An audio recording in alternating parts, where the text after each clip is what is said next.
Ibu Airin Rahmi Diani, tepuk tangan yang meriah. Didampingi oleh Ade Sumardi, Ketua DPD PDI Perjuangan Banten.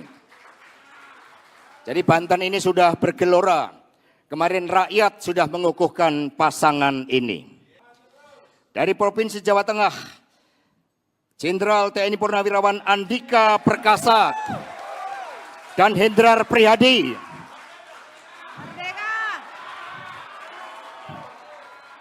Dari Provinsi Gorontalo, Hamzah Isa dan Abdurrahman Abu Bakar Bahmid. Terima kasih. Assalamualaikum warahmatullahi wabarakatuh. Jumpa lagi dengan saya Bustami Narda, sahabat BN. Teka-teki siapa yang akan diumumkan oleh PDIP sebagai calon gubernur dan wakil gubernur untuk Jakarta periode 2024-2029 yang banyak sekali publik menantikan hari ini, hari Senin. Ternyata masih harus publik menunggu. Ada apa gerangan? PDIP masih juga belum mengumumkan siapa yang akan dicalonkannya untuk pasangan calon Pilgub Jakarta. Sahabat BN,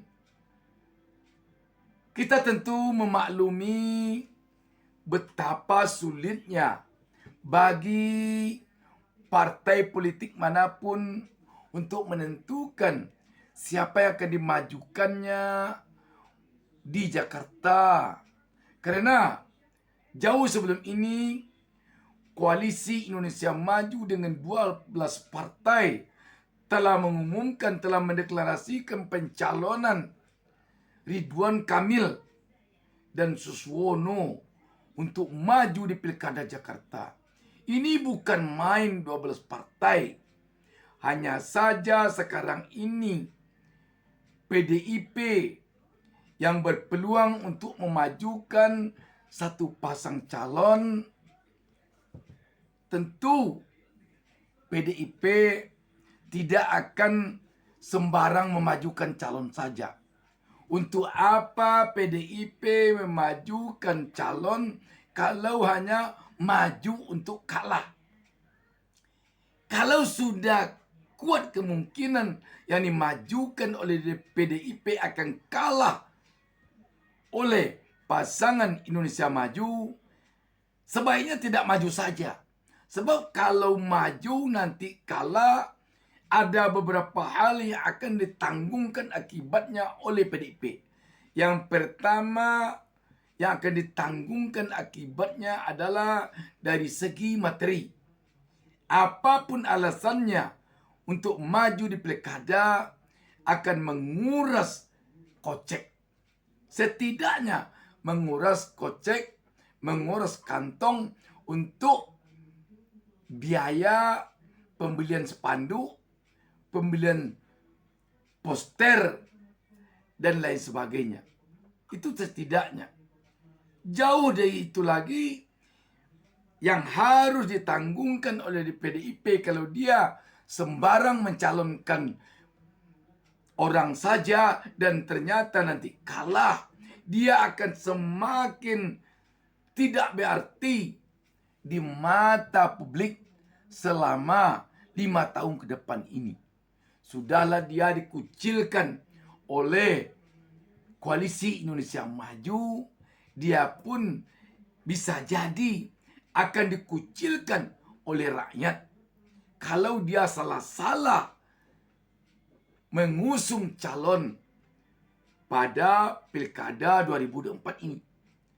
Sebab Jakarta ini barometer politik Indonesia, jendela politik Indonesia, gerbang politik Indonesia. Bukan main-main.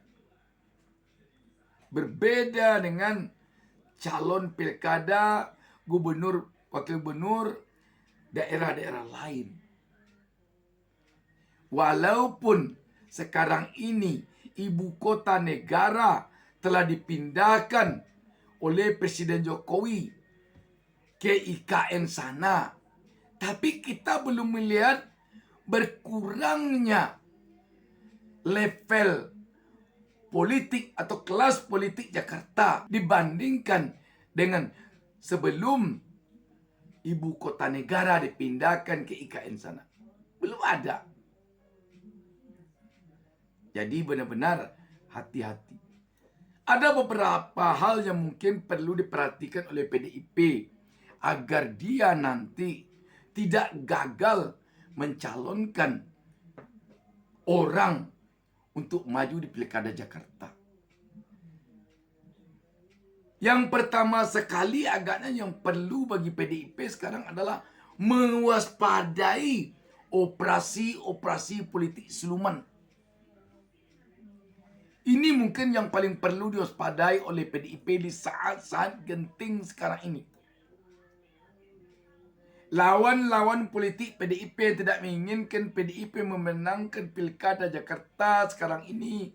Kita yakin sedang memutar otak dan juga besar kemungkinan sedang melakukan operasi-operasi bawah tanah, operasi-operasi siluman dengan berbagai strategi yang benar-benar halus sekali. Bukan tidak mungkin operasi dari lawan politik PDIP akan melalui orang-orang yang paling dipercaya oleh Ketua Umum PDIP, Megawati. Melalui orang-orang kepercayaan Megawati yang kebetulan juga kepercayaan oleh lawan politik Megawati. Bukan tidak mungkin itu nanti yang akan maju kepada Megawati langsung untuk meyakinkan Ibu Megawati supaya ini yang dimajukan, supaya ini yang dimajukan. Atau dia yang pergi ke Megawati sendiri yang akan dimajukan untuk maju di Jakarta dengan berbagai upaya untuk meyakinkan Ibu Megawati bahwa dia nanti akan menang maju pilkada di Jakarta. Tetapi semua itu bisa jadi umpan putih agar Ibu Megawati memajukannya, dan setelah dia maju nanti yang akan dimenangkannya adalah lawan politik Ibu Megawati yang telah diusung oleh koalisi lawan Megawati sendiri. Ini bukan tidak mungkin. Bisa jadi juga nanti akan maju dalam bentuk operasi politik siluman atau operasi politik orang halus. Bisa jadi juga nanti maju ke Megawati atau kepada orang-orang di sekeliling Megawati dengan win-win solution. Artinya apa? Ibu Megawati jangan majukan ini.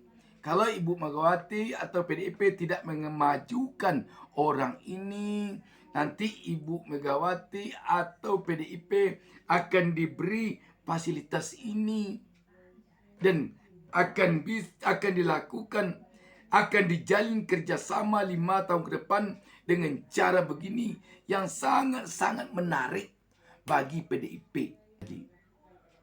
Sebut sajalah sekarang ini berbagai upaya, berbagai operasi, berbagai langkah, berbagai strategi tidak tertutup kemungkinan akan masuk ke PDIP dalam waktu-waktu genting ini agar PDIP tidak memajukan Anies Baswedan.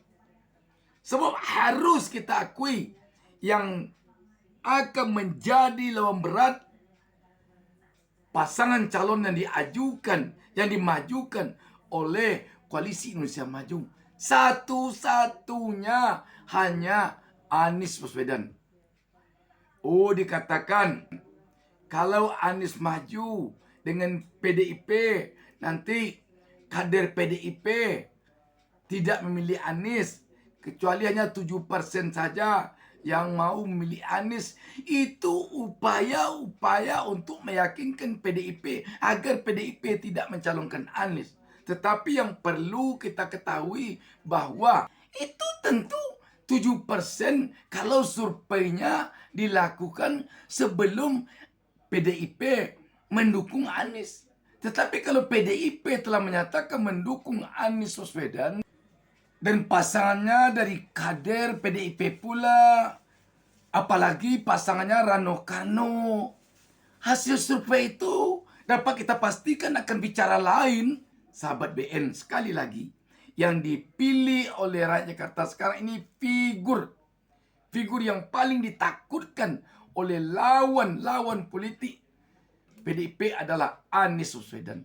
Untuk itu, kesimpulannya, dalam tempo yang beberapa saat lagi ini, tentu diharapkan oleh rakyat Jakarta, PDIP jangan masuk angin. Sebab sekarang ini satu-satunya partai yang menjadi tumpuan harapan rakyat Jakarta, khususnya Indonesia pada umumnya, untuk memerangi politik dinasti, untuk memerangi kecurangan pemilu atau pilkada, untuk memerangi korupsi, untuk memerangi nepotisme, untuk menciptakan demokrasi yang fair, hanyalah PDIP. Sebab lebih baik kita sebut saja di sini, PKS sudah tidak lagi bisa menjadi harapan rakyat. Demikian juga dengan PKB, apalagi Partai Nasdem. Demikian, wassalamualaikum warahmatullahi wabarakatuh.